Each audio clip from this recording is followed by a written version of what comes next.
Hello friends, welcome back to Ungal Tamil Samayal. Tamil Samayalல இன்னைக்கு நம்ம superb and tastyயான mutton curry எப்படி பண்றதுன்னு பார்க்கலாம். Mutton curry பண்ண ஸ்டவ் ஆன் பண்ணி 1/4 கப் அளவுக்கு எண்ணெயை சேர்த்துக்கணும். எண்ணெய் சூடானதும் ஒரு மீடியம் சைஸ் வெங்காயம் இப்படி சின்ன சின்னதா கட் பண்ணி சேர்த்துக்கணும்.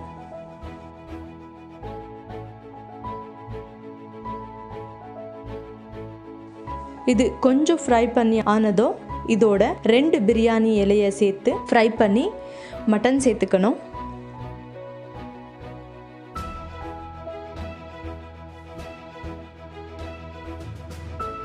இந்த மட்டனை நல்லா க்ளீன் பண்ணி கொஞ்சம் கூட தண்ணி இல்லாமல் சேர்த்துக்கணும். இங்கே நான் ஒரு 2 kg அளவுக்கு மட்டன் சேர்த்துருக்கேன். இப்போ இதை ஒரு வாட்டி எண்ணெயில் நல்லா கலந்துக்கணும்.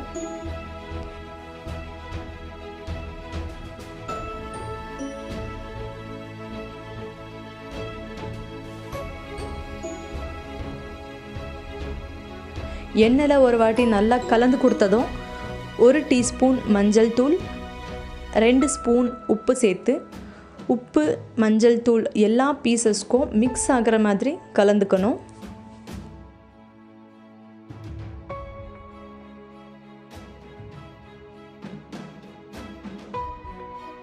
மட்டனுக்கு எண்ணெயை கொஞ்சம் அதிகமாக சேர்த்து செஞ்சால் டேஸ்ட் சூப்பராக இருக்கும்.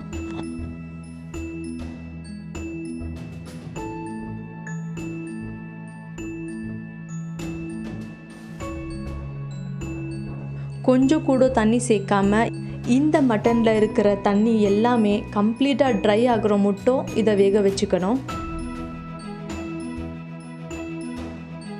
மட்டனில் இருக்கிற தண்ணி ட்ரை ஆகிறதுக்குள்ளே நம்ம மட்டனுக்கு தேவையான மசாலாவை அரைச்சிக்கலாம். மசாலா அரைச்சிக்க இங்கே நான் ஒரு பெரிய சைஸ் வெங்காயம் எடுத்திருக்கேன், 1 கப் பூண்டு, 3/4 கப் இஞ்சி, 1/2 கப் புதினா இலை, 1/2 கப் மல்லி இலை, 3 ஸ்பூன் மிளகாய்த்தூள், 2 ஸ்பூன் மல்லித்தூள் சேர்த்து சாஃப்டாக அரைச்சி இந்த மசாலாவை மட்டனோட சேர்த்து வேக விட்டுறலாம்.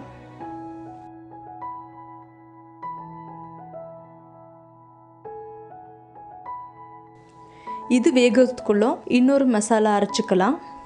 இந்த மசாலா அரைக்கிறதுக்கு 1 கப் ஃப்ரெஷ் தேங்காய், 2 ஸ்பூன் கசகசா,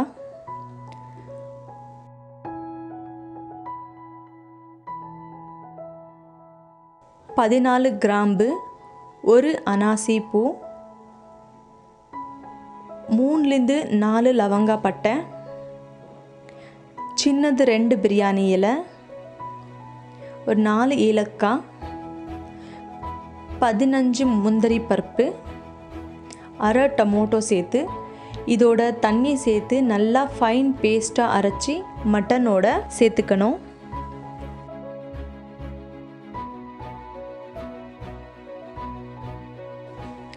இந்த மசாலாவை மட்டனோட நல்லா மிக்ஸ் பண்ணி தேவையான அளவுக்கு தண்ணி சேர்த்து ஒரு 6-7 விசில் வச்சுக்கணும். உப்பு காரம் இது ரெண்டுமே உங்கள் டேஸ்ட்டுக்கு பார்த்து சேர்த்துக்கோங்க.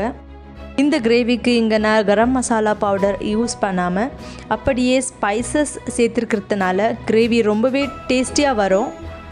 நீங்களும் ஒரு வாட்டி ட்ரை பண்ணி பாருங்கள். குக்கர் விசில் ப்ரெஷர் இறங்கிருக்கு. சூப்பர்ப் அண்ட் சுவையான மட்டன் கறி ரெடி. இந்த மட்டன் கறியை நீங்கள் குஸ்கா, கீ ரைஸ், ஒயிட் ரைஸ், களி, சப்பாத்தி, ரோட்டி இப்படி எதோட வேணாலும் சர்வ் பண்ணலாம். ரொம்பவே சூப்பராக இருக்கும். கண்டிப்பாக இந்த ரெசிபி ரொம்பவே சூப்பராக இருக்கும். நீங்களும் ஒரு வாட்டி ட்ரை பண்ணி எப்படி இருந்துச்சுன்னு கமெண்ட் பண்ணி சொல்லுங்கள். இந்த வீடியோ உங்களுக்கு பிடிச்சிருந்தா மறக்காமல் உங்கள் தமிழ் சமையலுக்கு சப்ஸ்கிரைப் பண்ணுங்கள்.